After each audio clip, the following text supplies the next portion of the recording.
ओम शांति। 3 दिसंबर 70 की मुरली है और मुरली का टाइटल है सामना करने के लिए कामनाओं का त्याग।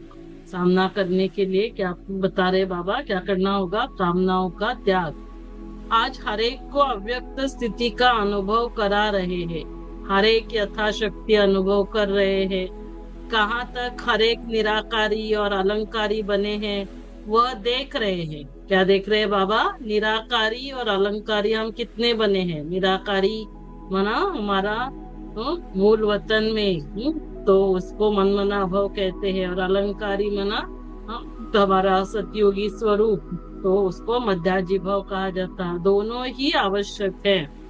अलंकारी कभी भी देह अहंकारी नहीं बन सकेगा। अलंकारी जो बनने वाला है वो अभी देह अहंकारी नहीं बन सकता है। इसलिए सदैव अपने आप को देखो कि निराकारी और अलंकारी हूँ। तो क्या चेक करेंगे, क्या मैं निराकारी और अलंकारी हूँ? यही है मन मनाभव और मध्याजी भव। तो बार बार हमें क्या करना है?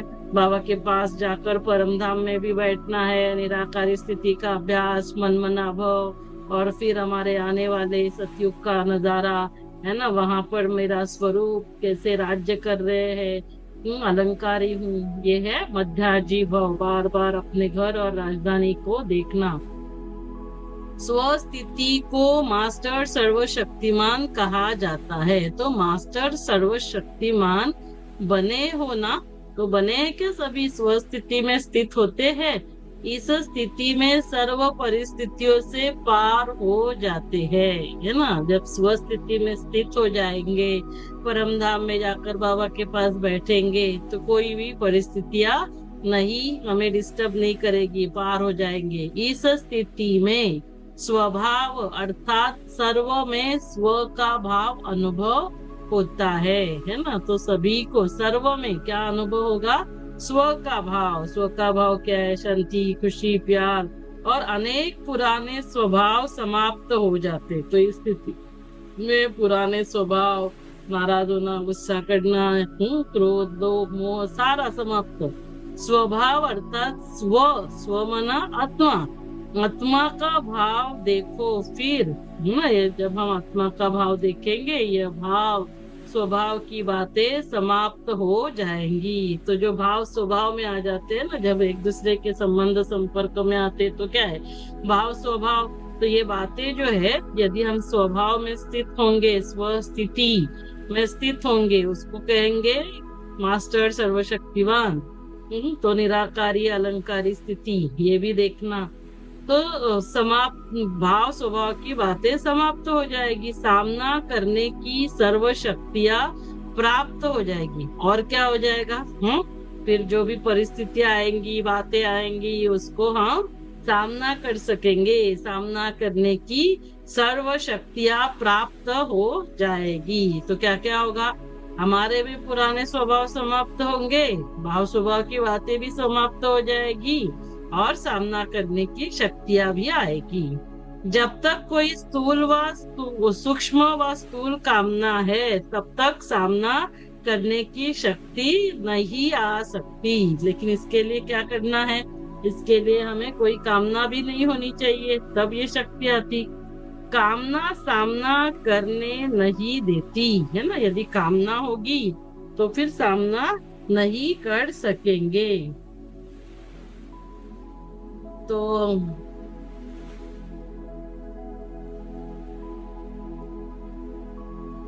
कामना करने तो फिर हम सामना नहीं कर सकेंगे।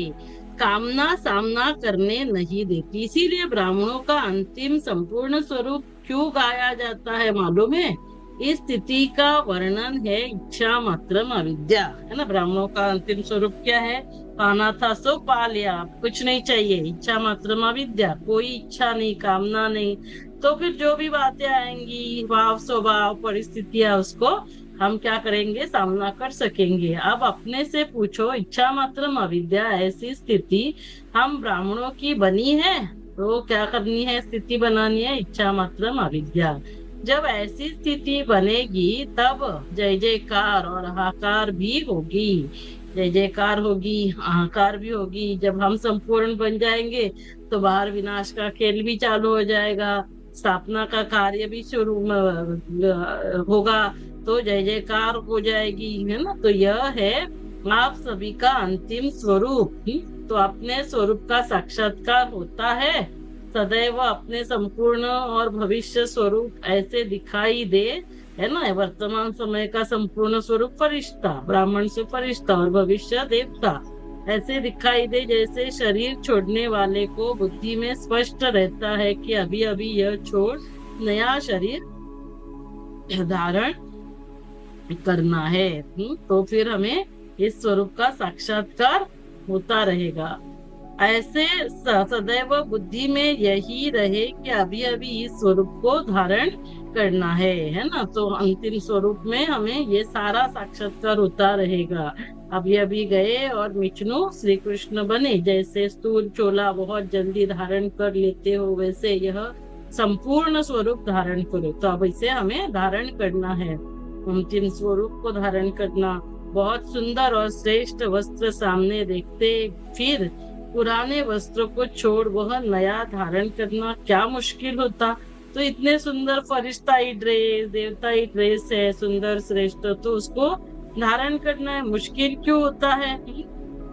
पुराने वस्त्र छोड़ने हैं। ऐसे ही जब अपने श्रेष्ठ संपूर्ण स्वरूप व स्थिति को जानते हो सामने है, तो फिर तो हमारी श्रेष्ठ संपूर्ण स्थिति, इच्छा मात्र अविद्या स्थिति व संपूर्ण श्रेष्ठ स्वरूप धारण करने में देरी क्यों। तो जैसे ड्रेस धारण करना इजी है, वैसे ही ये स्थिति, ये संपूर्ण श्रेष्ठ स्वरूप ये धारण करना।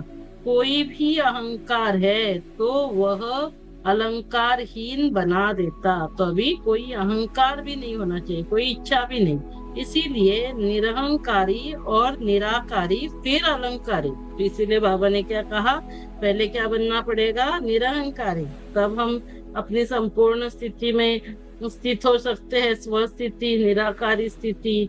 हाँ, तभी जाकर फिर अलंकारी। तो फिर हम सतयुग में आएंगे तो वो अलंकारी स्थिति, इस स्थिति में स्थित होना सर्व आत्माओं के कल्याणकारी बनने वाले ही विश्व के राज्य अधिकारी बनते हैं। इस स्थिति में स्थित होना सर्व आत्माओं के कल्याणकारी बनने वाले, तो जो सर्व का कल्याण करेंगे वही विश्व राज्य अधिकारी बनेंगे, ऐसे ही अलंकारी नहीं बनेंगे।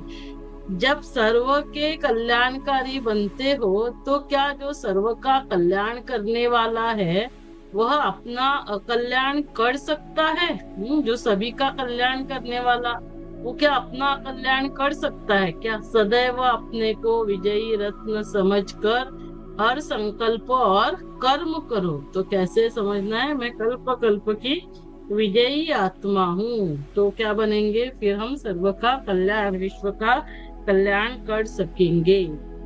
तो मास्टर सर्व, तो सदैव अपने को विजयी रत्न समझ कर हर संकल्प और कर्म करो। मास्टर सर्वशक्तिवान कभी हार नहीं खा सकते।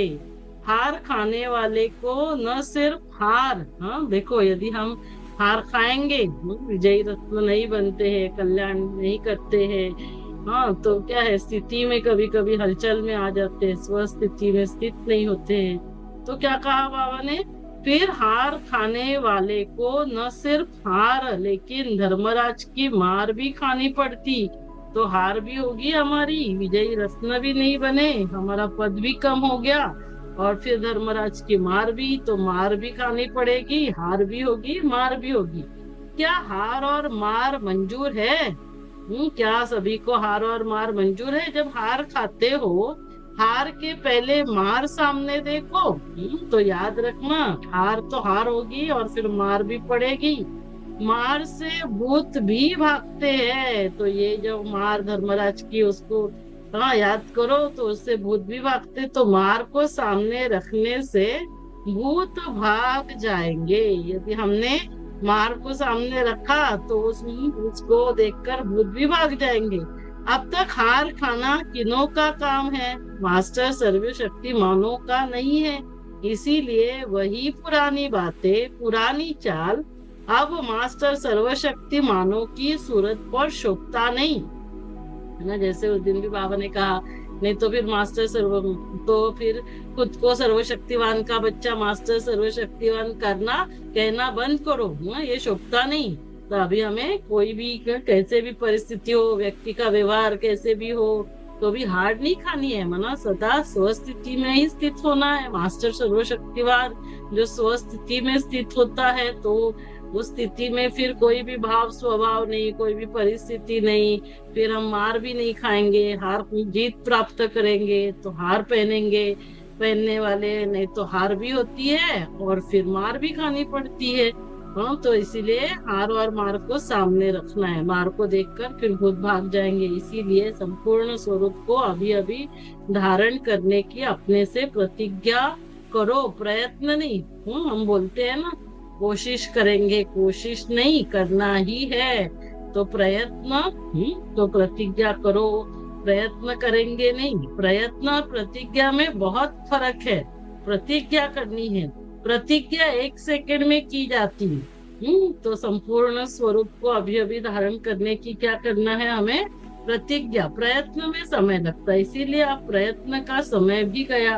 अब तो प्रतिज्ञा और संपूर्ण रूप की प्रत्यक्षता करनी ही है। तो अभी क्या करना है, अभी हाँ, तो अभी हमें संपूर्ण स्वरूप को धारण करना ही है, प्रत्यक्षता करनी है, और साक्षात बाप समान साक्षात्कार मूर्त बनना है। ऐसे अपने आप को साक्षात्कार मूर्त समझने से कभी भी हार नहीं खाएंगे। तो हम कौन है, साक्षात्कार मूर्त, बाबा को प्रत्यक्ष करने वाले। हाँ, प्रतिज्ञा और संपूर्ण रूप की प्रत्यक्षता, उसको कहेंगे साक्षात्कार मूर्त, संपूर्ण रूप का। हाँ, तो अभी प्रतिज्ञा का समय है, न कि हार खाने का। तो अगर बार बार हार खाते रहते तो उसका भविष्य भी क्या होगा, हार खाएंगे तो ऊंचे ऊंचे पद तो नहीं पा सकेंगे।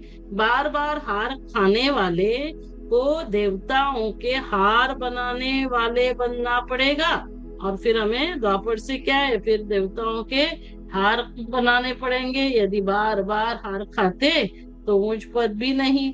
जितना ही बार बार हार खाते रहेंगे उतना ही बार बार हार बनानी पड़ेगी। रत्न जड़ित हार बनते हैं ना। और फिर द्वापर से भी जब तो फिर क्या है, तो जो देवताओं के भी सतयुग में भी है ना रत्न जड़ित हार होंगे, वो भी। और फिर द्वापर से भी जब भक्त बनेंगे तो अनेकों मूर्तियों को बार बार हार पहनना पड़ेगा। एक तो हार बनाने पड़ेंगे, सतयुग त्रेता में रत्न जड़ित ऊंच पद नहीं मिलेगा, क्योंकि वहां सब आएंगे तो सतयुग में, तो सतयुग में भी सब हार भी बनाने वाले रहेंगे कि नहीं। तो वो बनाना पड़ेगा, मना क्या होगा, हम प्रजा में चले जाएंगे। तो और फिर द्वापर से भी जब भक्त बनेंगे तो अनेकों मूर्तियों को बार बार हार पहनाना पड़ेगा। इसीलिए हार नहीं खाना, तो हार भी बनाने पड़ेंगे दोनों, सतयुग में भी और द्वापर से भी। तो पूरे कल्प यहाँ कोई हार खाने वाला है क्या? तो यहाँ कोई नहीं बैठा है हार खाने वाला, सब हार पहनने वाले बैठे हैं। अगर हार नहीं खाते तो, हार नहीं खाते हो तो क्या, बलिहार जाते हैं। जो बलिहार जाएगा उसको फिर हार हार नहीं खाने पड़ेंगे ना, हार बनाने नहीं पड़ेंगे, हार नहीं खानी पड़ेगी। अभी बलिहार व बलि चढ़ने की तैयारी करने वाले हो। तो अभी क्या करना है, बलिहार मना बलि चढ़ने की तैयारी। तो संपूर्ण बलि चढ़ना है, संपूर्ण बलिहार जाना है, समाप्ति में बलि चढ़ना है। वह चढ़ चुके हो, ऐसे तो नहीं बाद में समाप्ति के समय बलि चढ़ेंगे। जो बलिहार हो गए हैं उन्हों का पेपर लेंगे, है ना। तो बलिहार तो हार नहीं खाते तो बलिहार जाते हैं। तो क्या है, हार नहीं खाते तो फिर क्या है, बलिहार जाते हैं। जो बलिहार हो गए उनका पेपर लेंगे। इतने सभी की आज से कोई कंप्लेंट नहीं आएगी। तो कंप्लेंट नहीं करनी है, कोई कंप्लीट बन जाना है। जब हार नहीं खाएंगे तो कंप्लेंट फिर काहे की, हार ही नहीं खा रहे। आप लोगों का पेपर वतन में तैयार हो रहा है। ओम शांति। तो ये थी हमारी 3 दिसंबर 70 की मुरली, मुरली का टाइटल सामना करने के लिए कामनाओं का त्याग करना है। ओम शांति।